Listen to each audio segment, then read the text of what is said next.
Salubungan mula sa init na hangin sa easterlies at malamig na hangin sa kanluran magdudulot ng mga kalat-kalat na pag-ulan sa buong bahagi ng bansa, lalo na sa kanluran.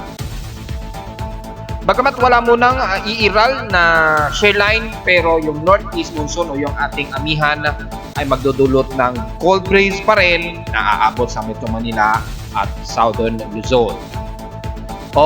May low pressure na ba? Alamin.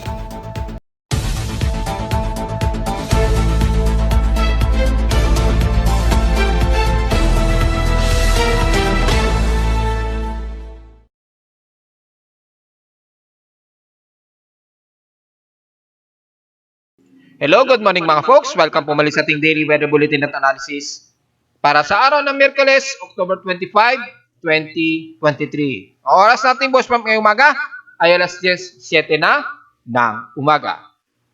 Nakita niyo na ba yung exposure shots ko mula sa moon at conjunction ng Saturn kagabi? So far ay nagawa naman nating i-filter out yung most of clouds kagabi. Dahil kapag direkta natin kasi siyang titingnan, hindi natin masisipat itong si Saturn, yung parang between na yan.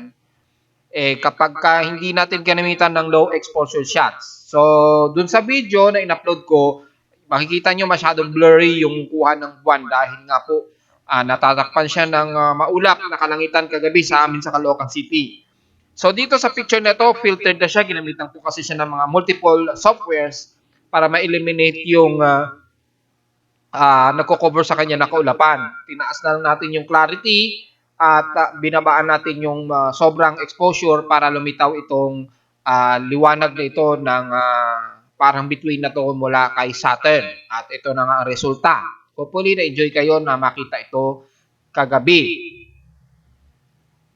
So sa lagay natin ngayong araw ng Miyerkules ay halos wala naman tayong nakikita na mataas sa water vapor maliban na lamang sa ibang bahagi na kalat-kalat ng bahagi ng silangan ng Northern Luzon, especially sa kasiguran ng Aurora at Baler at ilang bahagi ng Bicol Region at dyan sa may bandang Mimaropa lalo na.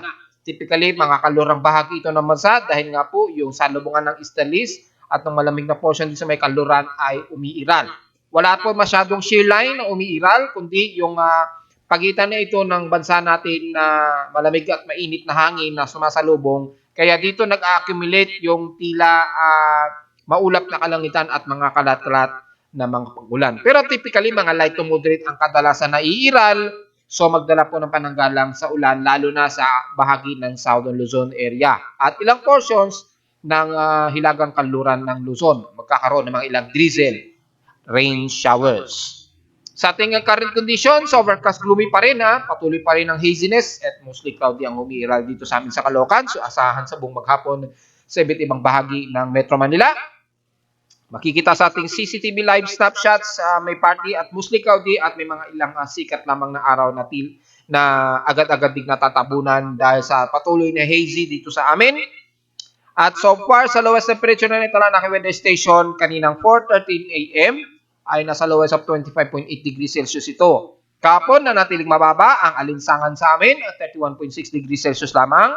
Kahapon ito ng umaga, 11:47 a.m. Ibig sabihin na natiling mababa ang ating heat index na nasa 41 degrees Celsius lamang ang naitala sa amin sa Caloocan. Pero kung tatabi naman natin sa heat index, iba't ibang weather station si Pag-asa kahapon, since October 24, ay makikita natin na nangunguna sa may pinakamataas na alinsangan ay ang halos diyan sa may Legazpi, Albay, sa Zamboanga City, sa Zamboanga del Sur, at dyan sa bahagi ng Davao City area. So, gaya nga na ating analysis sa mga nakarang araw, ay expected pa rin na magiging maalinsangan ang bahagi ng Mindanao area. Dahil dyan ang mas umiiral ang katamtaman at maalinsang panahon dahil dyan ang medyo mas mataas ang temperatura dahil mas bababa sila sa malapit sa equatorial zone. At sa ating PH extremes in past 24 hours, nangunguna pa rin sa may pinakamainit na alinsangan ng Zamboanga Peninsula na nasa 35.3 degrees Celsius. Sa Baguio City, mukhang bahagyang tumaas uli at 17 degrees Celsius yung lowest temperature sa kanila. Well, dahil nagiging katamtaman at nagiging maaliwalas kasi yung bahagi ng yan ng Baguio area at La Union. Sa inulan naman, in past 24 hours nangunguna ang Infanta, Quezon, na inulan sa kanila dyan at least heavy rain showers na 42 millimeters ang total rainfall sa kanila. Well, sa nagtatanong, alin ba ang mga mas mabababa ang temperatura sa gustong malaman? Pwede nyo naman bisitahin din sa aking webpage yung minimum temperature. So far, Baguio City pa rin ang pinakamababa. And the rest ay halos significant pa yung mababang temperatura. Hindi pa ito masyado yung pinakamababa, di gaya ng pagdating ng December at January. So pag mas malalaman natin yung pinakamalalamig niyan, mga mabandang December po to January area. Month of January. Pero dahil umiiral kasi ang ating El Nino ay maaaring hindi magkakaroon ng significant pagbaba ng temperatura sa atin lalo na sa Metro Manila. Pero depende, malalaman na lamang natin yan sa mga susunod na buwan. Sa lagay ng volcanic thermal alert status, silipin natin yung status ni Mayon Volcano. Nasa moderate kasi yung kanyang thermal anomaly. So far, nasa 52 megawatts yung kanyang variable radiated power.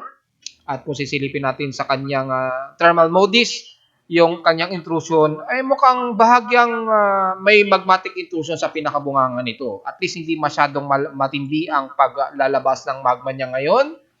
Kaya kung sisilipin naman natin mula sa datos ni PBOX sa lagay ni Mayon Volcano kung ano ang magiging status. So far, in past 24 hours, nakapag-record ito ng 40 volcanic tremors daw na may tumagal ito ng duration ng 2 na hanggang 72 minutes. 53 naman ang pyroclastic density at current events na inilabas at 226 naman ng mga pagdausos sa mga maliliit na tipak na bato. Yung lava naman ay nagme-maintain o stationary lamang at 3.4 kilometers sa pinakabungga o southeastern. 2.8 kilometers naman sa Misi South o 1.1 kilometers naman sa Baso do Eastern. Gulis o Galis. Yung pagdausos sa mga tipak na bato, usually, nanggagaling pa rin ito sa pinakabunganga niya. So, ina-expect natin in 4 kilometers pa rin mula sa pinakabunganga nito. Is auto emission hanggang 909 tons a day since October 23, 2023, yung huling record nila. So, halos stationary ito. Nagkaroon lang ng mahigit 40 o eksakto 40 na volcanic tremors in the past 24 hours ayon sa data feed ni PBOX. So, sa mga kababayan natin sa may bandang paligid ni Mayon Volcano, manatili tayong magsubaybay at obserbahan yung pinaka-behavior nito. So far, wala namang nakikitaan tayo na delikado na indikasyon itong si Mayon Volcano. So, maging mag-check na lamang tayo sa tuloy-tuloy na unrest nitong si Mayon Volcano, maging kay Taal Volcano. Sa ating outside humidity, nasa 79% po ang ating outside humidity at wala naman stationary ito since last hour. Mataas ang ating atmospheric pressure at 1,012 hectopascals, steady ito since last hour. Sa ating high tide and low tide status, may 1 hours and 25 minutes tayo para mag-low tide o to be exact to 24 p.m. So, layo-layo muna sa Pampang na Manila Bay mga folks. At sa ating almanak, sumikat ang haring araw kaninang 5:49 a.m. at nasang lulubog ito mamayang 5:30 p.m.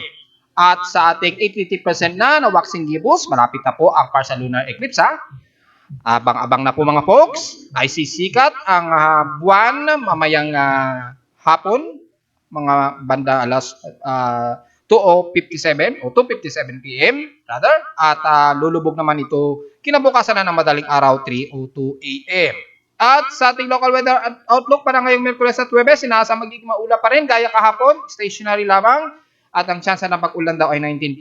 So, despite na medyo mababa ang tsansa ng forecast sa ulanin maghapon sa Metro Manila, expected na magiging maulap at cold breezy ang mararamdaman natin. Ganon din bukas, magiging partly din to cloudy ang maghapon natin. May localized thunderstorms daw, pero bukas 100% chance daw na uulanin bukas ng Huwebes. So, manatili according naman sa ating local advisory, nasa may effect pa rin daw ang northeast monsoon sa Northern Luzon, totoo naman yan, pero dito ay mayroong indication of sea line. Pero sa ating real time, halos wala muna tayong sea line. Medyo nanahimik ito dahil humina po ang temperatura sa may silangang Pasipiko natin, sa dagat Pasipiko. So medyo mas malawak ang sakop ng ating northeast monsoon hanggang sa Southern Luzon, kaya sa satellite imagery wala tayong masyado makikita sea line ngayong umaga at nitong maghapon. So diretso agad tayo sa ating ginamit na satellite imagery. Ay kalmado po ang halos buong bansa. May mga ilang kaulapan lamang din sa may bandang silangan bahagi ng Luzon, diyan sa may bahagi ng bandang Taytay, Quezon City, hanggang dyan sa may bahagi ng Quezon Province pa rin. At makikita sa ating infrared rainbow ay wala tayong masyadong umiiral na shear line nga po. At bilang ebidensya, kung sisilipin natin sa dust line, ito yung nagsisilbing nakikita ang mga shear lines ng kaulapan gamit ang ating infrared dust line layer. Bas nakikita rito ang mga layers ng shear line typically kapag nagsasalubong ang init at lamig. Yung parang kulay kalawang na yan yung accumulated na kaulapan na nag-evaporate kapag nagkakaroon ng shear line levels ng layer ng kaulapan. At makikita natin nangunguna lamang ang easterlies ang dumadaloy rito sa may silangang bahagi ng Luzon hanggang southern Luzon. Wala masyadong umiiral na mataas na easterlies, kaya yung northeast monsoon ang mas sumasakop ngayon sa bahagi ng northern Luzon hanggang southern Luzon area. Kaya wala tayong mapapansin na shear line dyan na ayon sa sinasabi nating local weather advisories. Pero in real time wala po muna, medyo nanahimik muna ang shear line. So mapapansin ninyo, halos buong bahagi ng Luzon hanggang Metro Manila at southern Luzon, makakaramdam kayo ng medyo mga cold breeze na may halong alinsangan at mataas na heat index at UV index. Pero yung alinsangan mababa lamang, hindi ito naasang aabot ng 35 degrees Celsius dahil nga po sa may cold breeze tayo na umiiral ng northeast monsoon. At dahil po sa umiiral niyan, magkakaroon lamang ng mga kalat-kalat na pag-ulan na may ilang pag-inat at pagkulo sa ilang bahagi ng Luzon, especially sa may bandang Baler, Aurora at ilang bahagi ng Quezon Province at dyan sa may bandang Bataan at ilang bahagi ng Angeles, Pampanga. At the rest ay wala masyado, mababa lamang ang mga tsansa dahil kung titingnan natin sa infrared VIR na responsible sa mataas na water vapor at accumulated clouds, maliit lamang ang mga kaulapan, lalo lamang dito sa silangang bahagi ng Polillo Island. And the rest ng buong bansa halos magiging katamtaman at medyo maaliwalas at mga ilang partly cloudy lamang ang umiiral. Mula dyan sa bahagi ng Bicol Region hanggang dyan sa buong bahagi ng Mimaropa, hindi natin isa-isahin yan, ang mga kalat-kalat lamang ng mga kaulapan at mga partly cloudy ang iiral hanggang sa buong bahagi ng Visayas area. And the rest ng Mindanao, asahan pa rin ang mataas na temperatura at alinsangan dahil inaasahan sa maghapon ay aabot pa rin sa mga 35 degrees Celsius at mataas na heat index na inaasahan sa maghapon. So wala tayong masyadong ganap sa halos buong bansa, mga ilang scattered rain showers lamang, puro isolated ang iiral sa halos buong bansa mula dyan sa bahaging silangan ng Luzon na nabanggit ko sa bandang Quezon Province at sa may bahagi naman ng Mindanao sa may bandang General Santos City. And the rest ng kapuluan ng bansa ay halos katamtaman, maliwalas at ilan lamang sa mga partly cloudy ang umiiral. So hindi na natin isa-isahin yan mga folks dahil halos 90% ng buong bansa ay halos katamtaman na lagay ng panahon at mas maalinsangan ang iiral dyan sa may bahagi ng Visayas at Mindanao ngayong maghapon mga po. So, inuulit ko, isolated lamang ang iral, typically mga light to moderate showers. Sa ating tropical cyclone assessment monitoring naman para sa lagay ng posibleng may mga bubuong tropical cyclone itong linggong ito ay nanatili pa rin insignificant pero mataas ang anomaly at gaya na ating inaasahan ay nasa 40% ito base sa ating 24-hour anomaly monitoring. Pero dahil very shallow ito at very disorganized, na natiling mababa lamang ang atmospheric pressure dito nasa 1,010 at 1,008 hectopascals. Sa ibang weather agencies, inaasahan na natin, gaya ng JMA, expected natin, nakataas na yan sa low pressure area dahil base nga sa ating global spectral model, since noong 5 days ago ay nabanggit na nga natin na may inaasahan tayo ng shallow circulation dyan sa may bandang south of Guam na medyo kumikilos pakanluran. At makikita na nga natin din sa ating global spectral model na mayroong shallow circulation tayo. At medyo hindi pa natin niro-ruled out kung magiging significant ito na magiging invest. Bahala na po ang ating ginagamit na tropical cyclone sector kung ito ay itataas. Dahil maging sa mga computer models, napaka-insignificant pa rin ang ipinapakita ng GFS at maging ng ECMWF. Pero pagdating kay NAVGEM, medyo aggressive ito. Pero iba ang ipinapakitang direksyon ng pagkilos nito. Nakikilos ito pa northwestward na walang ipinapakitang senyales na ito'y papasok ng ating Philippine Area of Responsibility. So dahil hindi magkakatugma, bukod lamang kay NAVGEM pinapakitang may aggressive na tropical cyclone development, hindi natin maituturing muna sa ngayon na ito'y magiging active low pressure area sa ngayon. Manatili siguro nating shallow trough lamang ito na maituturing ngayon na namamataan dito sa may bandang South of Guam na kumikilos pakanluran. Expected nito hanggang katapusan na po o sa huling araw ng October 30, 2023 na nakikitaan na ito ay manatiling nasa shallow circulation. At sa ngayon, walang ipinapakitang significant na increase ng kanyang upward low convection na mas lalakas o mag-i-intensify sa ngayon. Dahil yung lamig nga po o yung umiiral nga po na northeast monsoon natin, medyo kumukontra na ngayon sa epekto ng development ng shallow circulation dito sa may bandang Guam. Kaya medyo nakokontrol o naiiwasan na magkaroon ng intensified circulation itong shallow circulation na ito. So, sa ngayon ay inaasahan natin sa loob na 3 araw hanggang 4 na araw wala tayong aasahan na mamataan na sama ng panahon sa loob at labas ng ating bansa maging sa hanggang this coming weekend. Base dito sa ating ginagamit na forecast ay lumagpas na po kasi ng mahigit 50 hours ay wala tayong namamataan na anumang low pressure area. So, naasahan na tatapos ang buwan ng Oktubre ay wala tayong expected na mabubuong sama ng panahon nitong October o katapusan ng Oktubre. Sa lagay ng alon ay kalmado po ang karagatan natin ngayon sa bansa. So, wala po tayong may comment dyan. Maging dyan sa may extreme northern Luzon ay tuloy-tuloy lamang. Pwede na po lumayag ang ating maliit na sasakyang pandagat dyan mga folks ha. At ingat na lamang dahil sa medyo may bahagyang gustiness dyan dulot ng ating northeast monsoon. Yung flow ng hangin dyan sa may bandang Hilaga ay ingat na lamang sa mga maliliit na tayong sasakyang pandagat. Medyo may puwersa pa rin yan, lumalagpas ng 60 km per hour base dito sa ating gale warning monitoring na mula sa data feed of course ni Pag-asa. At narito naman natin 3-day 3-day weather forecast para sa araw ng Miyerkules, October 25, 2023.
At hanggang dito na lang po ating daily weather bulletin at analysis para sa araw ng Miyerkules, October 25, 2023. Huwag po kalilimutan na mag-like, share, subscribe sa ating YouTube channel at visit lamang anytime sa ating website na www.pimoweather.com para sa may pang mga detalye na gusto nyo malaman, visit lamang lalo na sa mga gustong malaman ang ating mga astronomical events at sa gustong malaman yung anong oras na eksakto ng ating partial lunar eclipse. Nakikita lamang dito, i-click nyo lamang yan sa aking sun, moon, and monitoring.